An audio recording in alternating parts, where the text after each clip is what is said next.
आप आयत के क्षेत्रफल और आयत का परिमाप याद कर लेते हैं, आपको ऐसा लगता है कि आप आयत के बारे में सब कुछ जानते हैं। बिल्कुल कुछ भी नहीं जानते हैं। आयत की प्रॉपर्टी याद करिए, विकर्ण उसका कैसे काम करता है वहाँ से याद करिए, वहाँ से क्वेश्चन बनते हैं।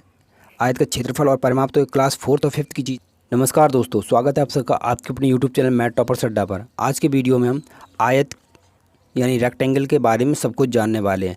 जैसे आयत का क्षेत्रफल क्या होता है, आयत का परिमाप क्या होता है, आयत का कोण क्या होता है, आयत के विकर्ण क्या होते हैं, उसकी क्या क्या प्रॉपर्टी होती है, A to Z सब कुछ मिलेगा इस वीडियो में। तो वीडियो में आगे बढ़ने से पहले कहना चाहूँगा, अगर आप चैनल पर नए हैं तो प्लीज़ चैनल को सब्सक्राइब जरूर कर लीजिए और वीडियो को लाइक ज़रूर करें। तो आइए सबसे पहले हम देखते हैं आयत यानी रेक्टेंगल की क्या परिभाषा है, यानी क्या उसकी डेफिनेशन है।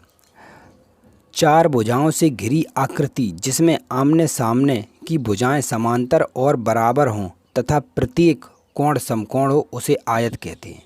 ठीक है, आमने सामने की भुजाएं समांतर और बराबर। ठीक है, आमने सामने की भुजाएं यानी ये आयत है एक आपके पास ABCD, इसके आमने सामने की भुजाएं, ये भुजा इसके बराबर है और ये वाली इसके बराबर है। ठीक है, और समांतर भी हैं। समांतर का क्या मतलब होता है, दो रेखाएं हैं अगर आपके पास, और अगर वो समान दूरी पर हों हमेशा, उनके बीच की जो दूरी है, जो उनके बीच का जो गैप है वो हमेशा बराबर आए, रेखाएं समांतर होती हैं। जैसे रेल की पटरी, ठीक है, उनके जो बीच की दूरी होती है हमेशा बराबर होती है और सीधी रेखाएं होती हैं। सीधी रेल की पटरी हो, टेढ़ी हो तो वो समांतर रेखाएं नहीं मानी जाएंगी। ठीक है, सीधी होनी चाहिए। अब समकोण, समकोण आप जानते हैं जिसका प्रत्येक कोण 90 अंश है। ठीक है, 90 अंश यानी जिसमें चार कोण दिए हैं, चारों कोण 90 डिग्री के हैं। अब आइए देख लेते हैं इसका क्षेत्रफल। तो आयत का क्षेत्रफल यानी एरिया ऑफ ए रेक्टेंगल क्या होता है। हमारे पास एक आयत है ABCD, इसकी लंबाई क्या है L हमने मानी, इसकी चौड़ाई B है। ठीक है, तो इसका क्षेत्रफल क्या होगा, लंबाई गुणे चौड़ाई यानी L इंटू B। L जहाँ पे आपकी लेंथ है और B ब्रीथ है। L का मतलब लंबाई है और B का मतलब चौड़ाई है। अगर लंबाई और चौड़ाई का गुणा कर दें तो हमारा क्षेत्रफल आ जाता है। ठीक है, उसके बाद आइए देख लेते हैं इसका परिमाप। आयत का परिमाप यानी पेरीमीटर ऑफ ए रेक्टेंगल। अब आयत का परिमाप क्या होता है, चारों भुजाओं का योगफल। ये आपको जो रेक्टेंगल दिख रहा है यानी जो आयत है, इसकी अगर आप चार भुजाएं अगर चारों को जोड़ दें तो इसका परिमाप निकल के आ जाएगा। देखिए इसकी लंबाई कितनी है L, तो इसके सामने वाली भुजा की लंबाई कितनी होगी L, ये भी L है क्योंकि दोनों भुजाएं बराबर हैं। ठीक है, तो L और L कितना हो गया 2L। ठीक है, याद रखना L और L 2L। इसकी लंबाई B है और इसकी लंबाई भी B है, तो और B कितना हो गया 2B। तो इन चारों भुजाओं का योगफल क्या बना 2L और ये 2B। तो इसका जो परिमाप बन रहा है आपका, चारों भुजाओं का योगफल क्या बन रहा है 2L प्लस 2B, यही तो बन रहा है। अगर हम यहाँ से 2 कॉमन ले लें तो क्या बनेगा L प्लस B। ये है आपका आयत का परिमाप का फॉर्मूला, 2 ब्रैकेट में L प्लस B, जहाँ L आपकी लंबाई है, B चौड़ाई है। आइए अब देख लेते हैं कोण यानी एंगल के बारे में। प्रत्येक कोण समकोण होता है यानी इसके चार कोण होते हैं। ठीक है, एक आयत के देखिए, एक आयत है ये मैंने बना लिया है, ये एक आयत है, इसके चार कोण हैं ABCD, चारों कोण समकोण हैं। ठीक है, ये वाला ये 90 डिग्री, ये कोना भी 90 डिग्री, ये भी 90, ये भी 90।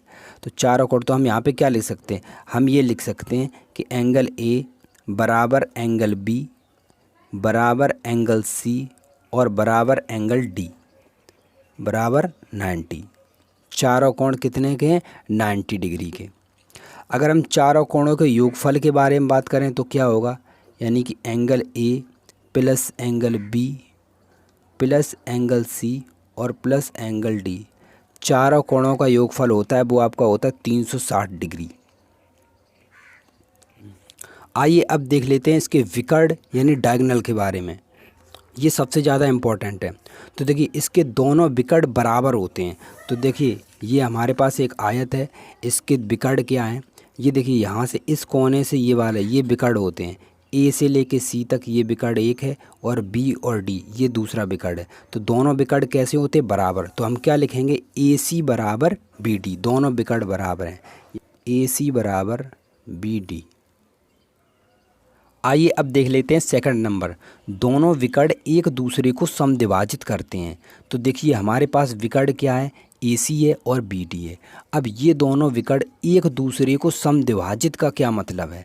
समद्विभाजित का मतलब है कि ये दोनों एक दूसरे को बराबर भागों में बांटते हैं। अगर AC की लंबाई 10 सेंटीमीटर है तो ये वाला विकर्ण BD इसे 2 बराबर भागों में काट देता है, ठीक है, या बांट देता है। अगर ये 10 है तो 5 इधर होगा और 5 इधर होगा। और अगर ये भी 10 है तो ये 5 इधर होगा, 5 इधर, दोनों बांटते हैं एक दूसरे को, ठीक है। ऐसा नहीं है कि BD AC को बांट रहा है, AC भी BD को बांट रहा है 2 बराबर भागों में। ये लंबाई OA, OB, OC, OD सारी क्या होगी? बराबर होगी। तो हम यहाँ पे क्या लिखेंगे? दोनों विकर्ण एक दूसरे को समद्विभाजित करते हैं, तो इसका मतलब हम यहाँ पे लिखेंगे OA बराबर OC, ठीक है। यानी कि ये वाला पार्ट और ये वाला पार्ट आपका बराबर है। और देखिए OB और OD ये भी बराबर है, ठीक है। OB बराबर OD ये चारों आपस में भी बराबर हैं, क्योंकि दोनों विकर्ण की लंबाई समान होती है, इसलिए ये आपस में चारों बराबर हैं। तो हम ये भी लिख सकते हैं कि OA बराबर OB बराबर OC बराबर OD, ठीक है। ये मोस्ट इम्पॉर्टेंट टॉपिक है आपके लिए, ठीक है। यहाँ से क्वेश्चन बनते हैं। तो आइए देख लेते हैं थर्ड नंबर। थर्ड में क्या हमें पता करना है? विकर्ण की लंबाई। हमें इस विकर्ण की लंबाई निकालनी है, इस AC की लंबाई निकालनी है, ठीक है। अब विकर्ण की लंबाई कैसे निकालेंगे? विकर्ण की लंबाई निकालेंगे, आप देखिए क्या करिए, इस लंबाई का स्क्वायर कर दीजिए, लंबाई मतलब L स्क्वायर, ठीक है, और चौड़ाई का स्क्वायर यानी B स्क्वायर, और उस पर लगा दीजिए अंडर रूट। ये होगी विकर्ण की लंबाई, ठीक। लंबाई का स्क्वायर प्लस चौड़ाई का स्क्वायर और उस पर अंडर रूट, ये है उसकी विकर्ण की लंबाई। ये कैसे आया? ये पाइथागोरस प्रमेय का यूज हो के आया। देखिए ABC एक समकोण त्रिभुज है, और समकोण त्रिभुज में आप जानते हैं कि कर्ण बराबर आधार का वर्ग प्लस लंब का वर्ग, ये होता है समकोण त्रिभुज। तो यहाँ पे पाइथागोरस प्रमेय का यूज हुआ है, याद रखना आप। तो ऐसे ही इंपॉर्टेंट वीडियो के लिए चैनल को सब्सक्राइब करें, वीडियो को लाइक करें और शेयर करें। मिलते हैं नेक्स्ट वीडियो में, तब तक के लिए जय हिंद।